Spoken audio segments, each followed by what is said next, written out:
మేమందరం కూడా మా కుటుంబాలన్నీ కూడా రైతు కుటుంబాలే.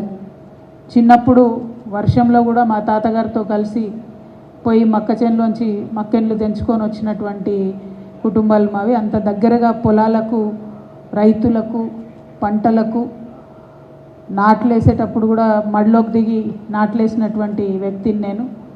చెరుకు పంట పెట్టిస్తుంటే దగ్గరుండి ప్రతి ఒక్క సందర్భంలో చూసి గమనించినటువంటి వ్యక్తిని నేను. ఇంకా అప్పటికి పూర్తిగా ఇంటర్నెట్ రాలేదు, ఇంకా అప్పటికి పూర్తిగా గ్లోబలైజేషన్ కాలేదు.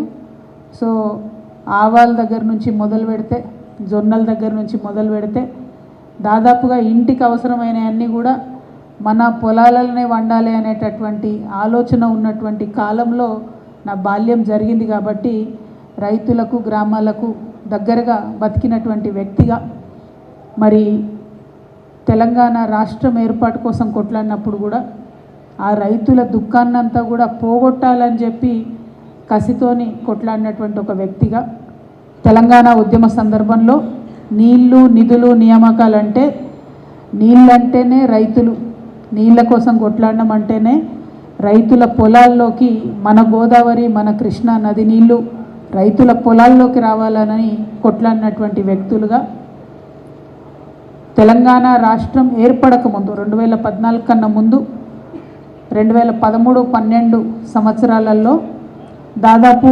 789 మంది రైతులు ఆత్మహత్య చేసుకుంటే తెలంగాణ రాష్ట్రం ఏర్పడంగానే ఆనాడు ఒక త్రిసభ్య కమిటీ వేసుకోవడం జరిగింది. త్రిసభ్య కమిటీ వేసుకొని దాదాపుగా 400 మందికి మన ప్రభుత్వం ఆనాడు డైరెక్ట్గా మనిషికి 5 లక్షల రూపాయలు ఇస్తే, మిగతా వాళ్లకు చట్టరీత్యా అనేక కారణాల వల్ల సహాయం చేయలేకపోతే 389 మంది రైతులకు మన తెలంగాణ జాగృతి నుండి 4 సంవత్సరాలు వరుసగా 2500 రూపాయలు ప్రతి నెల వారికి పెన్షన్ ఇచ్చినటువంటి ఒక సంస్థగా, అంత అంతర్లీనంగా రైతుల సమస్యలను తీసుకొని ముందుకెళ్ళినటువంటి సంస్థగా తెలంగాణ జాగృతి ఉన్నది. మరి తెలంగాణ రాష్ట్రం వచ్చిన తర్వాత రైతుల కోసం అనేక మంచి కార్యక్రమాలు చేసుకున్నాం, మంచి ముందడుగు వేసినాం.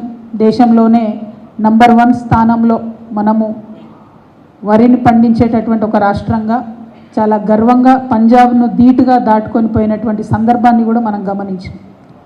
ఇంటర్నేషనల్ లెవెల్లో ఉన్నటువంటి సైంటిస్టులు అందరూ కూడా మరి అసలు టోటల్గా రైతు సమస్యలు తీరాలంటే ఏం చేయాలి, సమూలంగా రైతు అనేటటువంటి వాడికి పండించడం అనేటటువంటిది నాకు లాభం జరుగుతుందనే భావన రావాలంటే ఏం చేయాలి అని అంటే, ఎంఎస్ స్వామినాథన్ గారు చెప్పినట్టుగా, అనేక మంది ఇంటర్నేషనల్ సైంటిస్టులు చెప్పినట్టుగా ఇన్పుట్ సబ్సిడీ అంటే పెట్టుబడి సహాయం చేయడం ద్వారా మాత్రమే రైతులు బాగుపడతారని తెలుసుకొని మరి ఆనాడు కేసీఆర్ గారు రైతులకు రైతు బంధు అనేటటువంటి కార్యక్రమాన్ని పెట్టి ముందుకు తీసుకెళ్లడం జరిగింది.